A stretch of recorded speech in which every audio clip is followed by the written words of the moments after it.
Clinometer గురించి తెలుసుకుందాము. First మీ protractor ఉంటుంది కదా బేట, ప్రొట్రాక్టర్ని ఇట్లున్న ప్రొట్రాక్టర్ని ఇట్లా కూడా పెట్టి మనం కొలవచ్చు.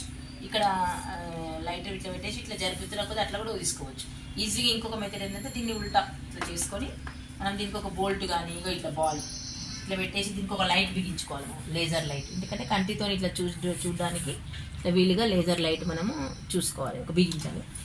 లేజర్ లైట్ పెట్టి ఇట్లా క్లైనోమీటర్ తయారు చేసుకోవాలి మనం. మిడిల్లో ఒక హోల్ చేసిన నేను, హోల్ చేసి ఇక్కడ లేజర్ లైట్. ఇక్కడ ఏం చేసుకోవాలంటే ఇక్కడ చూసినప్పుడు ఇక్కడ 90 degrees దగ్గర ఏంది నో యాంగిల్ కాబట్టి 90 degrees ఏమనుకోండి 0 అనుకోండి. నెక్స్ట్ ఇది ఏమవుతుంది 0 తర్వాత 10, 20, 30 తర్వాత 40, 50, 60, 70, 80 ఇట్లా ఈ రకంగా మనం లెక్క పెట్టుకోవాలన్నమాట. 90 degrees 0 అనుకోవాలి. ఈ రకంగా ఇట్లా లెక్క పెట్టి మెజర్ చేయడానికి ఈ క్లైనోమీటర్ని ఉపయోగిస్తాం. ఎట్లా కొలుద్దామో చూద్దాము. ఫస్ట్ ఇక్కడ ఇది కూడా ఇక పిల్లలు తయారు చేస్తారు. 19 0 అనుకోండి. ఇక్కడ ఇదేమవుతుంది 10, నెక్స్ట్ వచ్చే 20, 30, 40, 50, 60, 70, 80, 90 ఇట్లా మెజరింగ్. ఇది మీరు యాంగిల్ చూస్తున్న కొద్దీ ఈ బోల్ట్ ఇట్లా వెనక జరుగుతుంది అనమాట, ఇట్లా జరుగుతుంది. దీని వల్ల ఇది చూద్దాం. దీనికి ఇక్కడ నేను ఏం చేసిన అంటే మనం కంటితో చూసినప్పుడు కొంచెం ఏమైనా అబ్జర్వేషన్ ఇబ్బంది అవుతుందని ఇక్కడ ఒక లేజర్ లైట్ పెట్టిన అక్కడ పడుతుందేమో చూపుతాం. వాల్ హైట్ అనుకోవడానికి లేజర్ లైట్ ఇక్కడ వేసాను హైట్ పైన పడుతుందారా. ఇక్కడ యాంగిల్ని అబ్జర్వ్ చేయాలి. యాంగిల్ అబ్జర్వ్ చేసి ఎంత ఉంది బేటా, ఇక్కడ ఎంత ఉంది 40 వచ్చిందా, ఒక కొంచెం ఇప్పుడు చూడండి 45 ఉంది కదా. బాల్ చూడండి, బాల్ ఎక్కడ ఆగిందని. ఇక్కడ 5 degrees అన్నా 60 అన్నా దీన్ని సెట్ చేసుకోవాలి. కొంచెం వెనుకకు ముందుకు జరిపితే సెట్ అయిపోతుంది. 10, 20, 30, 40 ఇదేంటి 45 ఓకేనా. 45 degrees.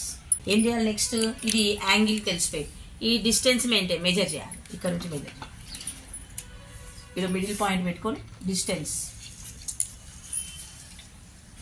9 feet చూడండి, 9 feet అని చెప్పి ఎందుకు జరగాలన్నమాట. యాంగిల్ కూడా ఫామ్ అవుతుంది కరెక్ట్ కదా.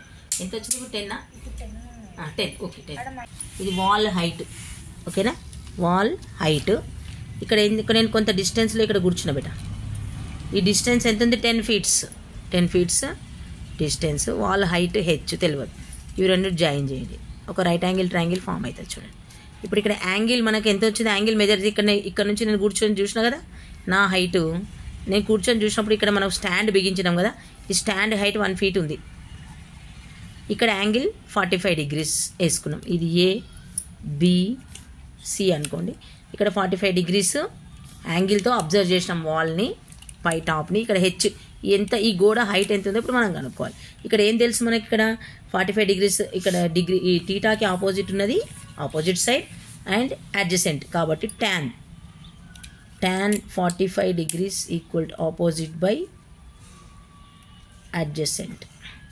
tan 45 value 1, opposite side H 10, ఇది 10 feet. క్రాస్ మల్టిప్లికేషన్ చేస్తే 1 into హెచ్ 1 into 10 feet. మనకి ఇక్కడ స్టాండ్ హైట్ 1 feet ఉంది కాబట్టి 10 feet minus 1 చేస్తే హైట్ ఈక్వల్ టు 9 feet మనకి వస్తుంది అన్నమాట. ఇట్లా సింప్లిఫై చేసుకోవాలి. ఇది మనము ఏదైనా తెలియని హైట్, చెట్టు ఎత్తు కానీ, పోల్ హైట్ కానీ, ఒక వాల్ హైట్ కానీ ఈ రకంగా ఈజీగా మెజర్ చేయొచ్చు. ఇదేంటి